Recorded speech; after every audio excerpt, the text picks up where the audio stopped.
TVK party అధినేత విజయ్ అయితే నిన్న బహిరంగ సభ పెట్టాడండి. చాలా పెద్ద సభ మదురైలో. చాలా పెద్ద సభ పెట్టారు. చాలా సంచలన వ్యాఖ్యలు కూడా చేశాడు అతను. ఎందుకంటే బీజేపీని సంచలన వ్యాఖ్యలు చేశారు. అలానే ప్రస్తుతం సీఎం స్టాలిన్ పైన సంచలన వ్యాఖ్యలు చేశారు. డీఎంకే పార్టీ ముఖ్యమంత్రి. ఇంగా ఆ తర్వాత చూసుకుంటే మాకు ప్రధాన శత్రువులు వచ్చేసి డీఎంకే అని చెప్పాడు. అలానే బీజేపీ పార్టీ అని చెప్పారు. బీజేపీ పార్టీ యొక్క సిద్ధాంతాలు మాకు అసలు పొంతనే లేదు. ఎందుకంటే అది హిందుత్వ పార్టీ అని క్లియర్‌గా మనకు తెలిసిందే కదా! ఆహ్ అంటే హిందూత్వ పార్టీని వ్యతిరేకించే విధంగా ఆయన మాట్లాడడం చూసాం. అలానే డీఎంకే వచ్చేసి డీఎంకే తోటి కూడా మాకు వాళ్ళ పద్ధతులు కూడా అవి మాకు మాకు వర్తించవని చెప్పుకొచ్చారు. మేము ఒంటరిగానే పోటీ చేస్తాం, ఒంటరిగానే ప్రభుత్వాన్ని ఏర్పాటు చేస్తామని అయితే ఆయనైతే స్పష్టత ఇచ్చాడు. మేము డీఎంకే తోటి గాని, లేకుంటే బీజేపీతో గాని పొత్తులో వెళ్ళే ప్రసక్తి లేదనైతే ఆయనైతే స్పష్టం చేశాడు.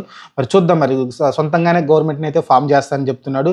మరి ఎంత పర్సెంటేజ్ ఉంది ఏంటనేది మనకు తెలీదు. రీసెంట్‌గా మనం చూసాం ఎంపీ ఎలక్షన్‌లో కూడా ఆయన పోటీ చేసింది కూడా ఏం లేదు కాబట్టి ఇప్పుడు ముఖ్యమంత్రి ఎలక్షన్లు రాబోతున్నాయి కాబట్టి మరి దాంట్లో అయితే పోటీ చేస్తారంట. చాలా భారీ సభ చేశారు.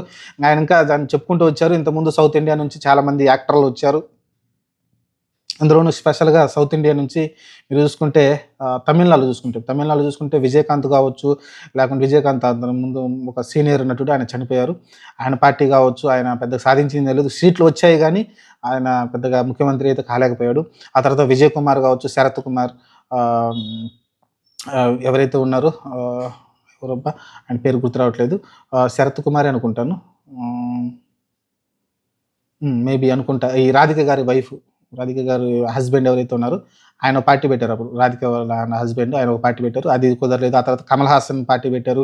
అది వర్కౌట్ కాలేదు. ఆ తర్వాత చూసుకుంటే మీకు రజనీకాంత్ పార్టీ మాక్సిమం ఆల్మోస్ట్ పెట్టబోయి లాస్ట్ మినిట్‌లో మళ్ళీ వద్దనుకోని వెనక్కి తగ్గడం.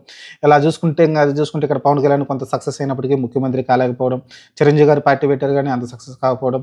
వీళ్ళందరూ సక్సెస్ పక్కన పెట్టేస్తే ఖచ్చితంగా నేను సక్సెస్ అవుతాను. అయన్నీ మీరు మర్చిపోండి. ఈసారి ప్రభుత్వాన్ని మనం ఏర్పాటు చేయబోతున్నామనైతే ఖరాఖండిగా చెప్పుకొచ్చారు.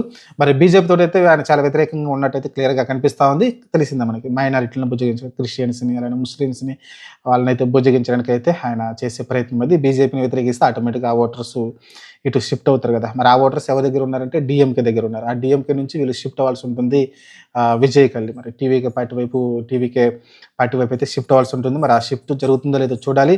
ఓట్ల విభజన చేస్తారో లేదో చూడాలి.